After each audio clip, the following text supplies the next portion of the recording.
Hello everyone, welcome back on my YouTube channel. Student, e commerce में आज के lecture में हम लोग डिस्कशन करेंगे issues and risk behind e commerce. अगर हम ई कॉमर्स की बात कर रहे हैं तो कौन कौन से इश्यूज होते हैं और किस तरीके के रिस्क अराइज होते हैं जब बिजनेस को इलेक्ट्रॉनिकली रन किया जाता है। ठीक है, तो यही टॉपिक आज के सेशन में हम कवर करने वाले हैं।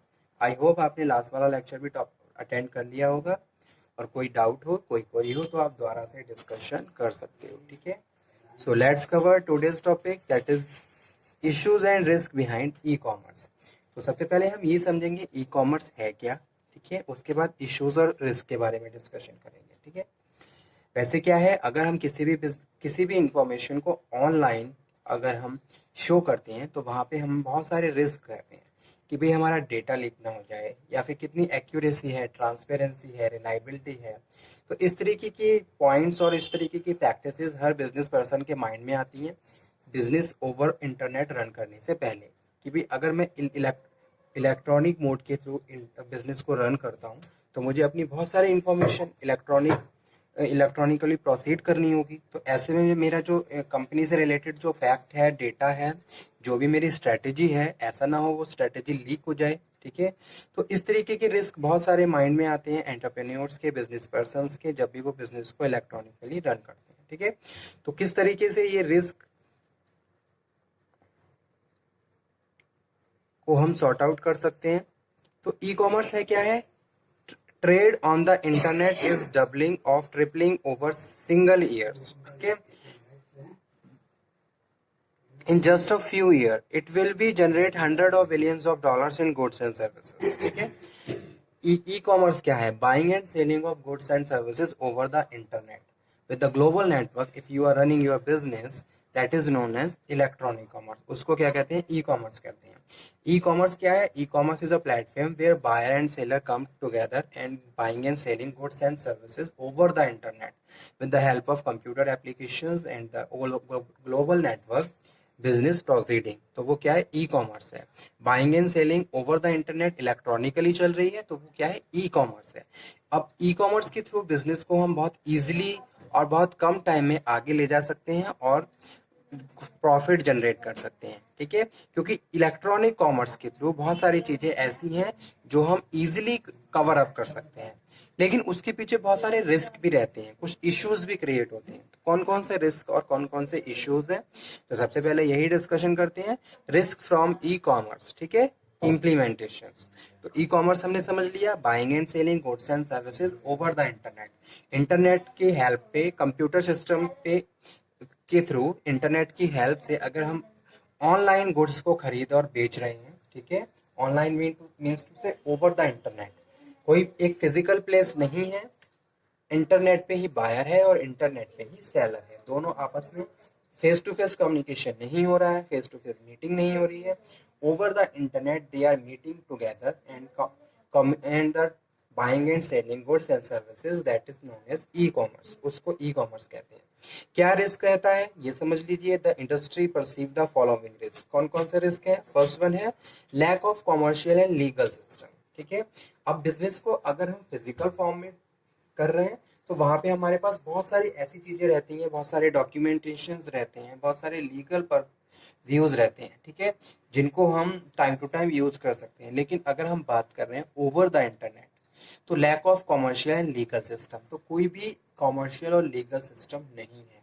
ठीक है, ओवर द इंटरनेट अगर कोई भी बिजनेस रन हो रहा है तो लैक ऑफ कॉमर्शियल प्रैक्टिसेस है। ठीक है, and legal system, lack of infrastructure, कोई इंफ्रास्ट्रक्चर नहीं है, ओवर द इंटरनेट कंपनी चल रही है। ठीक है, यानी कि जो भी आपने वेबसाइट बनाई है उसके थ्रू इंफॉर्मेशन को आप अपने टारगेट ऑडियंस तक पहुंचा रहे हैं कि भाई आप किस तरीके की गुड्स एंड सर्विसेज, किस तरीके की प्रैक्टिसेस अपने कस्टमर को प्रोवाइड करवा रहे हैं, वो सब चीज़ें ओवर द इंटरनेट चल रही हैं। कोई भी फिजिकल इंफ्रास्ट्रक्चर नहीं है जो कि अपने आप में एक मेजर रोल प्ले करता है। ठीक है, कोई भी कंपनी अगर हम स्टार्ट करते हैं तो वो एक पर्टिकुलर प्लेस पे पोजीशन होती है, तो वहाँ पे बहुत सारे चांसेस, यानी कि वहाँ पे रिलायबिलिटी, ट्रस्ट वर्दीनेस वहाँ पे बढ़ जाती है। ठीक है। जो कस्टमर होते हैं उन्हें पता होता है कि भाई ये कंपनी है, कंपनी का इंफ्रास्ट्रक्चर इतना है, कंपनी का टर्नओवर इतना है, ठीक है, और मार्केट में उसकी एक रेपुटेशन एंड गुडविल मेंटेन होती है। लेकिन अगर ओवर इंटरनेट बात करें तो कुछ नहीं पता कि कंपनी क्या है, कब स्टार्ट, मतलब कि उसका इंफ्रास्ट्रक्चर नहीं है, तो ये भी एक प्रॉब्लम है, एक रिस्क की तरह काम करता है। कोई भी इंफ्रास्ट्रक्चर आपको देखने को नहीं मिलता, बस ओवर द नेट इंफॉर्मेशन आप रिसीव कर सकते हो और वहाँ पे जो भी प्रैक्टिसेस दी गई हैं उनके हिसाब से आप बिजनेस ट्रांजैक्शंस को प्रोसीड कर सकते हो, ठीक है। Lack of awareness and technology and its benefits. एक रिस्क ये भी रहता है कि भी अवेयरनेस, अब हर पर्सन अपने आप में इतना अवेयर नहीं है, ठीक है। अगर मैं बात करूं किसी न्यू कमर्स की, तो वो क्या है, अगर वो over the internet business practices को प्रोसीड करना चाहता है तो उसको अपनी अवेयरनेस को बढ़ाना होगा, ठीक है। जब तक आप अपनी अवेयरनेस नहीं बढ़ाओगे तब तक आप ओवर द इंटरनेट बिजनेस को प्रोसीड नहीं कर सकते। Each and every information you have to know and you have to sort out every problems related to the technology and the computer systems. तो अवेयरनेस होनी चाहिए, टेक्नोलॉजी अपडेटेड होनी चाहिए, आपको हमेशा अपडेट रहना है। अगर कोई भी चेंजेस आ रहे हैं, that changes must be accepted so you can perform your electronic functions effectively, ठीक है। ऐसा नहीं है कि आपने वहाँ पे बहुत ज़्यादा टाइम कंज्यूम कर लिया तब जाके आप क्या कर रहे हो, चेंजेस को एक्सेप्ट कर रहे हो। Immediately you have to accept the changes because you want to stay with your with technology, ठीक है। टेक्नोलॉजी के साथ आपको हमेशा चलना है, तो उसके लिए आपको जो भी चेंजेस आ रहे हैं इमीडिएटली एक्सेप्ट करने होंगे और उनको इम्प्लीमेंट करना होगा, ठीक है। तो वही चीज़, और उसके लिए आपके स्किल्स भी पॉलिश होनी चाहिए, आपके पास प्रॉपर नॉलेज होनी चाहिए, आप अवेयर होनी चाहिए हर चीज़ से, ठीक है। Lack of legal issues like trust and liability. Legal issues ये रहते हैं कि कोई ट्रस्ट इतना नहीं कर पाता, हर बंदा इतना ट्रस्ट नहीं कर पाता ओवर द इंटरनेट। अगर आप ऑनलाइन कुछ किसी भी चीज़ को खरीद रहे हो तो वहाँ पे पेमेंट की भी प्रॉब्लम्स रहती है। ऐसा नहीं है कि हर बार हर बंदा अपने आप में एक तरीके से ट्रस्ट नहीं कर पाता है कंपनी पे, और ओवर पेमेंट सिस्टम पे भी वो प्रॉपरली प्रोसीड नहीं कर पाता है।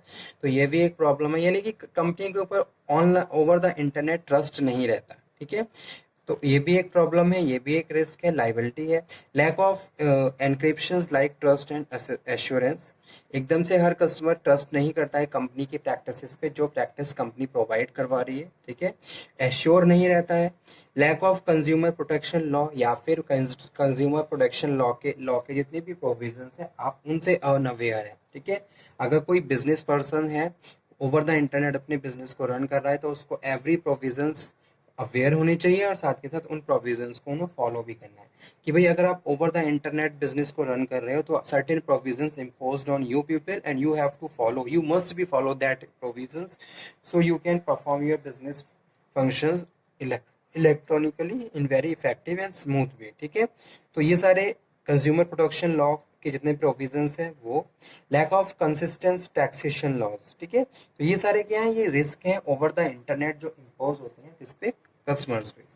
External and internal factors. External factor कौन कौन से होते हैं, low number of people net accesses, low number of people net accesses. लेकिन आज के टाइम में ये इस तरीके की प्रैक्टिसेस बहुत ज़्यादा कम हो गई क्योंकि डिजिटलाइजेशन होने की वजह से हर बंदे के पास आज के टाइम में आपको नेट की फैसिलिटी मिल जाएगी। उनके पास तरह तरीके के गैजेट्स होते हैं और जिनके थ्रू वो इंटरनेट को रन करते हुए ऑनलाइन बहुत सारी प्रैक्टिसेस को अवेल कर सकते हैं, सर्विसेज को अवेल कर सकते हैं, ठीक है। लेकिन बहुत सारे ऐसे भी लोग हैं जो अभी भी नहीं जानते हैं, क्योंकि इंडिया क्या है, इंडिया एक रूरल, इंडिया की जो मैक्सिमम पॉपुलेशन है वो रूरल एरिया से बिलोंग करती है। तो ऐसे में लोग अवेयर नहीं है about the internet and the other functions. तो ये भी एक प्रॉब्लम है, पुअर कम्युनिकेशन है, प्रॉपर कम्युनिकेशन नहीं है। अगर आप कोई किसी भी चीज़ को फेस कर रहे हो तो आप उसको कम्युनिकेट नहीं कर पाते, जिसकी वजह से आपको टाइम पे प्रॉब्लम का सॉल्यूशन नहीं मिलता है।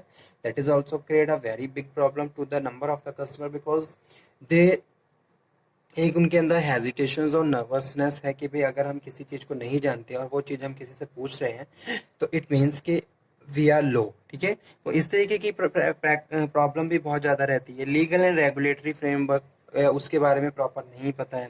Internal lack of infrastructure, infrastructure नहीं होता और प्रॉपर कम्युनिकेशन सिस्टम नहीं होता है। लैक ऑफ आईटी सिस्टम्स, या फिर आईटी सिस्टम्स नहीं है। जैसे आप कोई नया बिजनेस करने जा रहे हो ओवर द इंटरनेट, तो सबसे पहले आपका आईटी सिस्टम या आपके पास प्रॉपर इंफ्रास्ट्रक्चर होनी चाहिए। आपके पास नंबर ऑफ सिस्टम्स होनी चाहिए, आपके पास सर्वर्स होना चाहिए, आपके पास जो भी रिक्वायर्ड हार्डवेयर एंड सॉफ्टवेयर है वो सारी फैसिलिटी होनी चाहिए। तभी जाके आप electronically over the internet running कर सकते हो। ठीक है, तो ये सारे इश्यूज हैं और रिस्क हैं बिहाइंड द इलेक्ट्रॉनिक कॉमर्स। इस तरीके की प्रैक्टिसेस सामने आती है जब भी हम इलेक्ट्रॉनिक कॉमर्स की बात करते हैं। ठीक है, इस इन सब पे काम करना होता है, तभी जाके आप इजी तरीके से बिजनेस को ऑनलाइन प्रोसीड कर सकते हो। ठीक है, तो आज का टॉपिक हमारा यही था।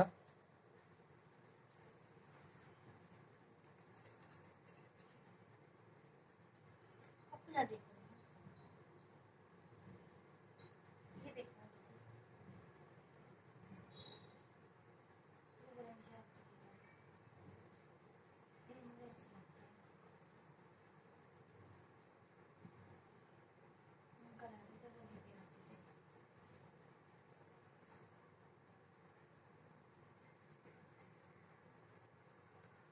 तो आज का लेक्चर हम यहीं पे फिनिश करते हैं। नेक्स्ट लेक्चर में हम फिर से मिलेंगे और फिर से बात करेंगे एक नए टॉपिक पे। तब तक आप ये पढ़िए, इसे समझिए, और कोई डाउट हो तो आप दोबारा से डिस्कशन कर सकते हो।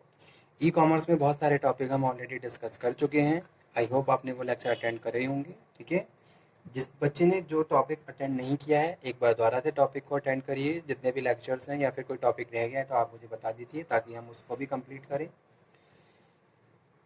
और एग्ज़ाम के पॉइंट ऑफ व्यू से बहुत सारे इंपॉर्टेंट क्वेश्चंस भी मैं ऑलरेडी मार्कअप कर चुका हूँ, तो आप उन पे ध्यान दीजिए, उनको प्रॉपर पढ़िए, ताकि आपका जो सिलेबस है वो कंप्लीट हो और एग्ज़ाम के हिसाब से आप बेटर परफॉर्म कर सको। ठीक है, तो आज का सेशन हम यहीं पे फिनिश कर देते हैं। Issues and risk behind electronic commerce, इसमें हमने डिस्कशन किया इंट्रोडक्शंस का, risk from e commerce implementations और एक्सटर्नल और इंटरनल फैक्टर्स। ठीक है, okay student, thank you very much, thank you।